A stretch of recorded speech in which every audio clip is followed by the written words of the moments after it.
Greg Andrick here with another Business Freedom Conversation post and news bit.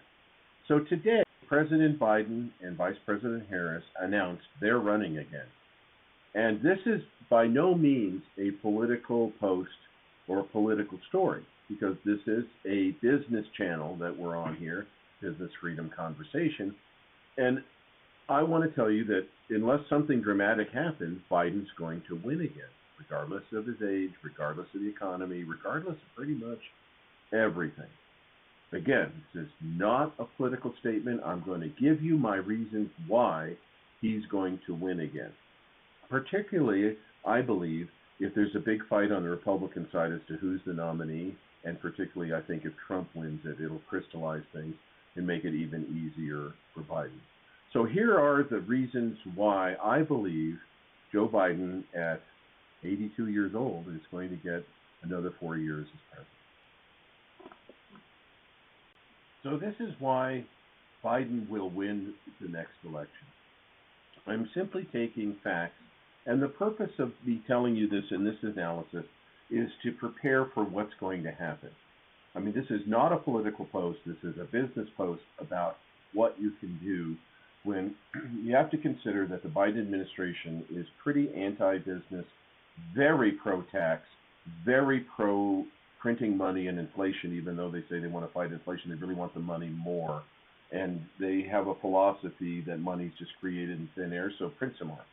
So these are the reasons why I believe he's going to win the election. So in the last election, Biden won not because of voting machines. It has nothing to do with voting machines. I find it ludicrous that Fox is going to pay, $787 million over defamation of the voting machines. It's all about nonprofits and field workers. In other words, people who work field. Obama did this in 2012, but nothing like what Biden did in this last election. So Mark Zuckerberg or other billionaires will again donate 272 million or more to the county registrars of voters. So Zuckerberg gave a minimum of 272 million because the contribution forms are in ranges. So the minimum number that he gave was 272 million. He gave it to all the voter registrars across the country, in particular those 5 states, Minnesota, Michigan, Ohio, Pennsylvania, etc. And he gave $1. Well, I'll cover that in the next one.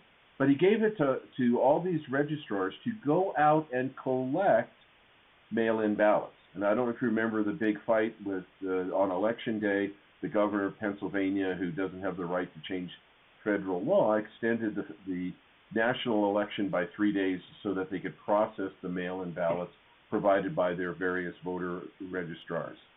And so somebody's going to do this. And you already had in the last election, Michael Bloomberg donate $100 million to Orange County, California, and flip it from Republican to Democrat. You had him give another untold amount of money. I understand it's somewhere between 80 and another $100 million to get the felons, thinking that felons were going to vote Democrat, to get them to vote. And then when they found out they couldn't vote until their restitution was paid, he paid $34 million to clear all the restitution due in the state of Florida.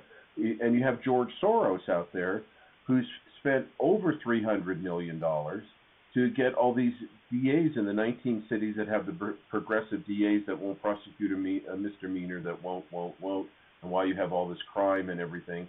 I mean, the retailers are having to get together in consortiums and exchange their security tape to piece together cases to prosecute people that are stealing from them these rings. But anyhow, it's going to be about collecting the ballots again. And that's why Biden is so confident he's going to win, because he has an apparatus out there that's paid to go knocking on doors and collecting these ballots. And how do we know they're even really knocking on doors? So Zuckerberg gave $5 plus for each voter in each Democratic voting district and $1 plus for each Republican voter to collect these mail-in ballots. This was where these registrars hired people, had their own people. They went out and collected these mail-in ballots and turned them in. And these is not something I'm inventing. This is stuff out of the Wall Street Journal. This is stuff that you're seeing in major news outlets, but most of the major news outlets don't really reveal this, and you'll see why in an instant. The government agencies, all of them, are in partnership with all social media platforms. If you saw my post about Matt Taibbi, the title of the post is IRS Makes a House Call. He was testifying before Congress about the censorship of the government with the news outlets, and the fact that every single agency has somebody on the other end at Facebook, at LinkedIn, at Instagram, you name it, they got a place, at Twitter. And what he got was this Matt Taibbi, he got the tweets between the government and officials and Twitter on how Twitter was either deleting or changing news stories based on the demand of these different government agencies.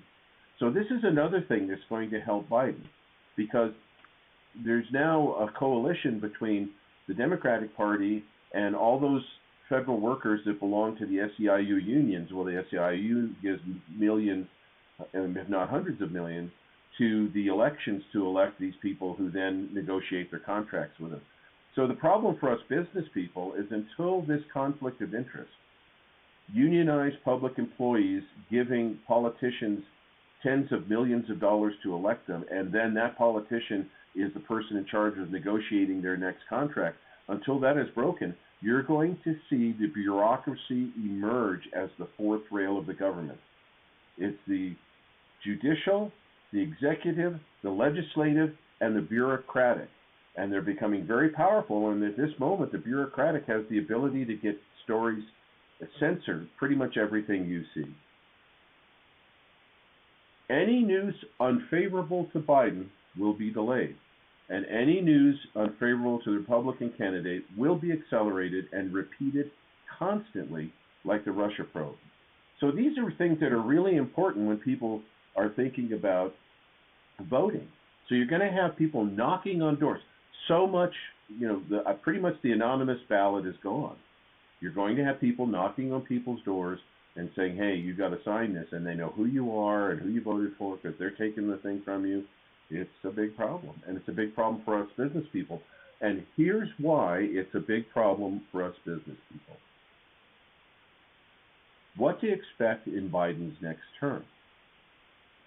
So if he's elected, he's probably going to win the Senate and the House, because it's so close now, but the coattails of the president, every president usually gets that 2 years, the first 2 years they're in office. We're going to see the maximum tax rate increase from 37% to 39.6% or higher.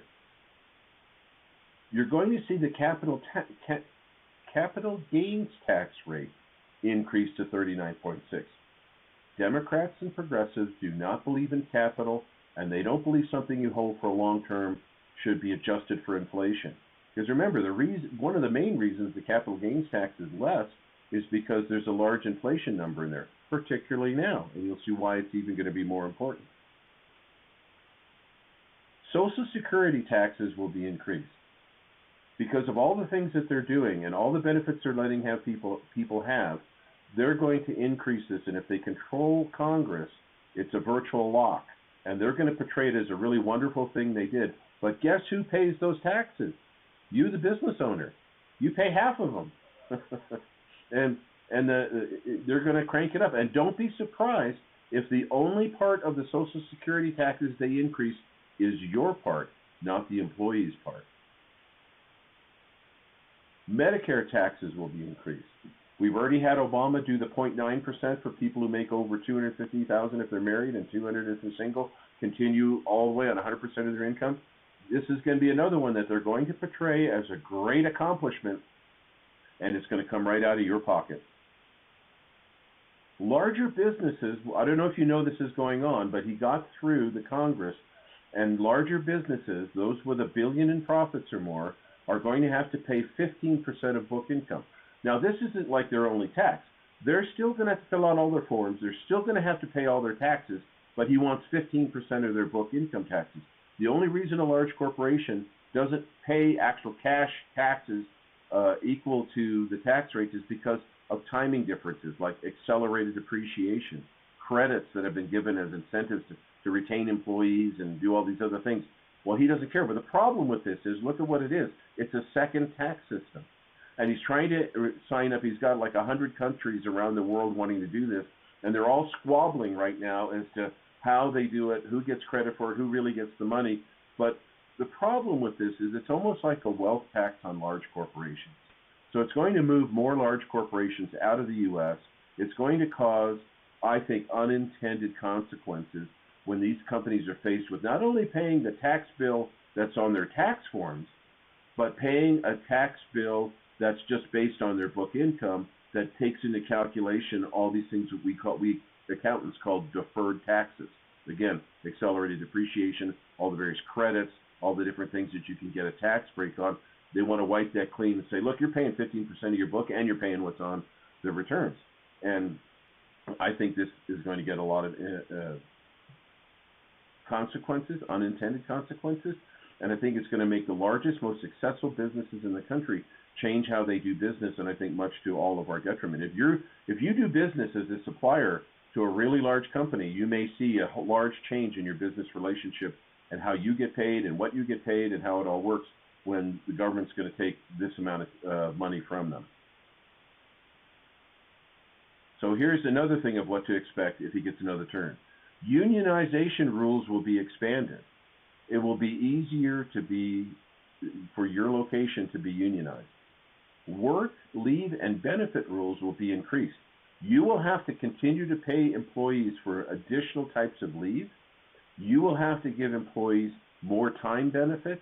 You will have to have tighter rules on what the workplace involves. And particularly if you're a franchise owner, he's going to push through that everybody that owns a McDonald's is already in one collective bargaining agreement, which would unionize the couple million people that work for McDonald's in the country. So you're going to see more of this because the unions have given him a large portion of his money to get reelected. And it's going to, in fact, affect your cost of payroll and how you operate in a dramatic way.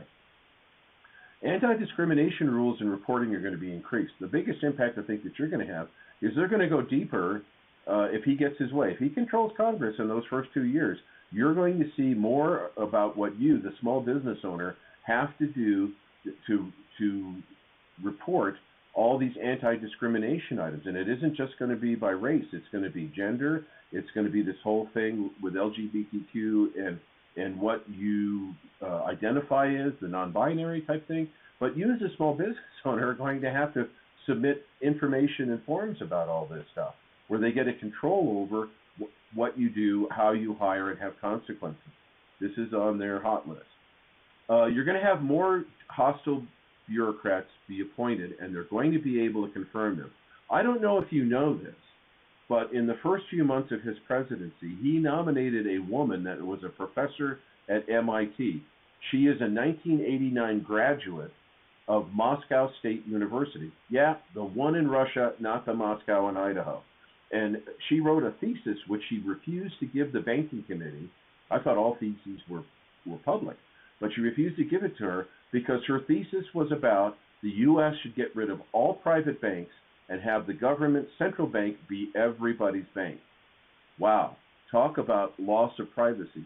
Well, thanks that you have two political parties, and the one party thought this was too crazy to nominate somebody to manage the banking system that wants to destroy it.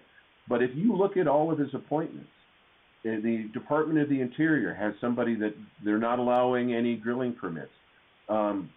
You go through everything. The Department of Labor is headed by a labor lawyer. You go through all of these, and they're heavily progressive, and in fact, they're pretty much anti whatever that industry is. The people they put in the Financial Protection Bureau, they're all anti-business, that they are against whatever that administrative branch supervises. They're against it, like the lady from MIT. Fortunately, she was defeated and they got somebody else. But can you imagine having somebody from Russia that's saying we should adopt the same system that Russia had? And you know, Russia is such a successful country. fuel prices will go up and production will go down. That's because we are not drilling domestically. We've alienated the Saudis, and I'm going to get into one more thing here about it. You're going to see this go up, and he can't sell any more out of the strategic oil reserve. So you're going to see inflation and cost increase.